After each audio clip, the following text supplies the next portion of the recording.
What is sound? Sound waves are produced by some source that is moving back and forth, that's disturbing a medium. That medium could be air, it could be water, it could be a solid material. And sound waves are longitudinal, meaning that the disturbance is in the direction that they're moving. So some common objects that produce sound are loudspeakers that are vibrating back and forth, strings, like on a guitar, vocal cords, as I'm talking to you right now, objects colliding.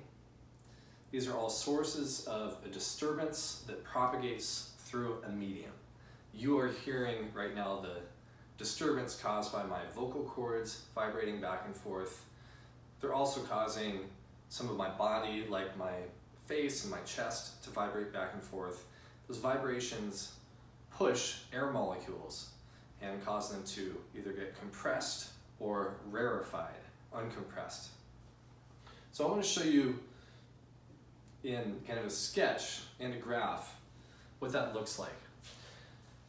Let's consider a loudspeaker.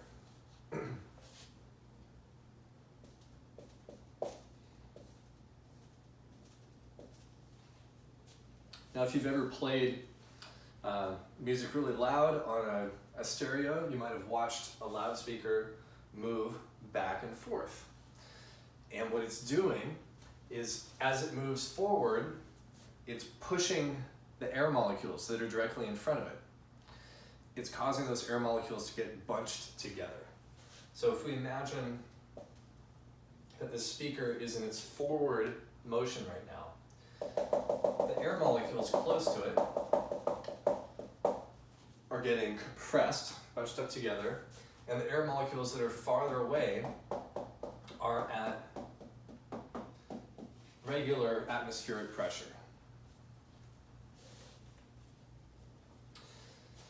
So this is a region of compression. And this region is the air that's at regular atmospheric pressure.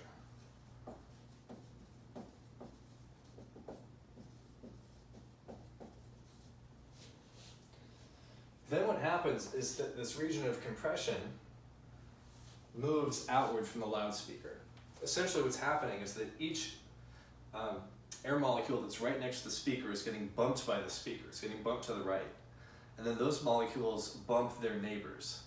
Those neighbors bump their neighbors. And this region of compression gets transported away from the speaker. It's important to keep in mind that it's not this chunk of air that is moving away from the speaker. It's the bump.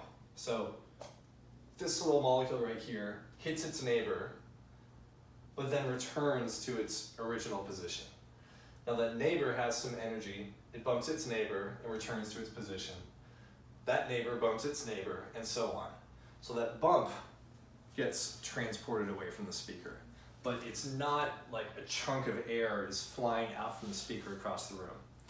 That would be weird and kind of gross, because that would mean that every time you heard someone talking, you'd be getting a face full of air straight from their lungs. So a sound wave is just this compression that gets transmitted through the medium. So I drew a picture of what happens with one forward motion of the speaker, but as you know, if you've watched a loudspeaker, it's moving back and forth, and it does so very rapidly. So it's creating many regions of compression as it moves forward, and each time it moves backward, it creates a region of rarefaction, where the air is less compressed. By rapidly pulling away, it's creating somewhat of a vacuum. So after many back and forth cycles,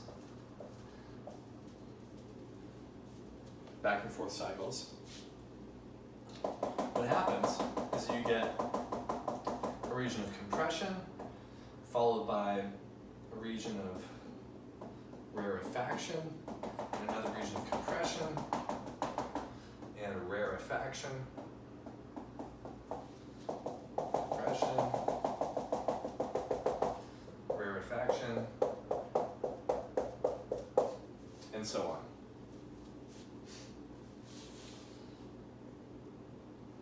Now it's common to graph the density or amount of compression of the air.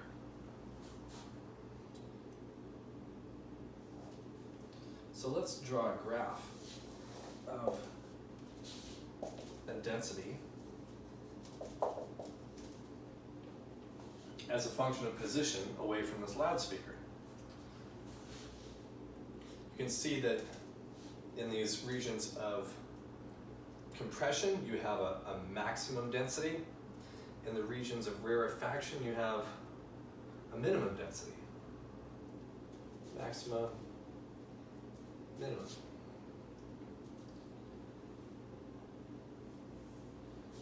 And so if the speaker is going back and forth at a regular rate, you might have a graph of density versus position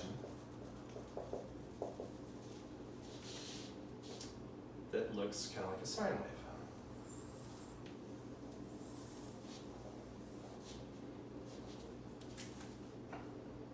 All right, the positive peaks correspond to increased density, increased pressure. The negative peaks correspond to maximum rarefaction, where the air is least dense.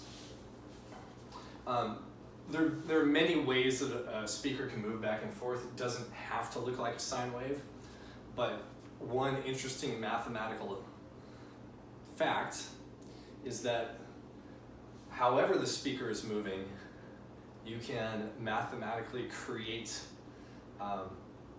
that movement from a sum of sine waves. So in other words, if we understand how sine waves work, we understand in general how any wave works, how any sound wave would work. All right, that's our introduction to sound waves, and then in the next video we'll look at some characteristics of sound waves.